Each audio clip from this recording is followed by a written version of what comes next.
Guys PR rank push பண்ணுறீங்கன்னா இந்தமாரி பீமன் சக்தி கீழே தானே மேலே பார்த்துனே இருங்க. மேலே எவனா ஒரு பாட்டுக்குள்ளே வருவான். அதனால தான் பிஆர் ரேங்க் புஷ் பண்ணும்போதெல்லாம் கொஞ்சம் பார்த்து உஷாராகவே ஆனாங்க பாருங்கள். மேலேருந்து டெலிபோர்ட் சாண்டின் ஆகாது.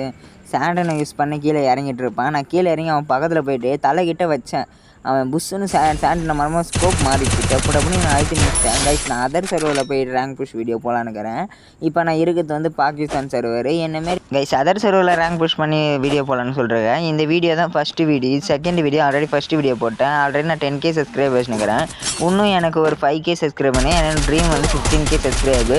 ஆல்ரெடி ஒரு எனிமி அங்கே பீக்கு கட்டாக்கி போகலான்னு சொல்லிட்டு இங்கே ஒரு எனிமி இருப்பான். அவனை எப்படியோ அழுத்தி கிழிச்சி போட்டு ஒரு கிலோ எடுத்துட்டேன். அதே இடத்துல ஒருத்தன் க்ளோவல் போட்டிருக்கான் பாருங்கள். அந்த பாம்புன்னு க்ளோவால் அது அந்த க்ளோவல் போட்டிருக்கான் பாருங்கள். அவனை தான் இப்போ எகிரி ஒரு ஒன் டைம் வச்சு முடிச்சிட்டேன். இங்கே வந்து ஸ்ட்ரைட்டாக பீக்குக்கு போயிடலாம். பீக்கில் ஒரு எனிமி இருப்பான். எவனானா எப்படியானா ஒரு ஸ்குவாட்னா பீக்கில் இறங்கி ஆடும்.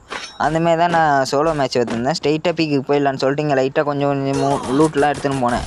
பீக்கில் ஒரு எனிமி இப்போ இவனை எவ்வளோ அடிப்பேன்னு பாருங்களேன். வெறும் 1 HP 1 கில் அப்படின்ற மாதிரி தான் இருக்கும். சாரி 12 HP 1 கில்லுன்ற மாதிரி தான் இருக்கும். புஷ்ஷுன்னு யாருன்னா அவன் என்ன ஆச்சு வச்சுட்டான். கரெக்டாக அவனுக்கு பாருங்களேன் 12 HP 1 கில்லு அப்படின்ற மாதிரி தான் எனக்கு ஆச்சு. கைஸ் அதர் சர்வரில் ரேங்க் புஷ் பண்ணுறேன். அதுக்கோசமே ஒரு சப்ஸ்கிரைப் மட்டும் பண்ணலாம். இந்தமாரி யூஸ்ஃபுல்லான வீடியோஸ்லாம் நான் எக்கச்சக்கமாக போடுவேன். யூஸ்ஃபுல்லான வீடியோலாம் கிடையாது கைஸ்.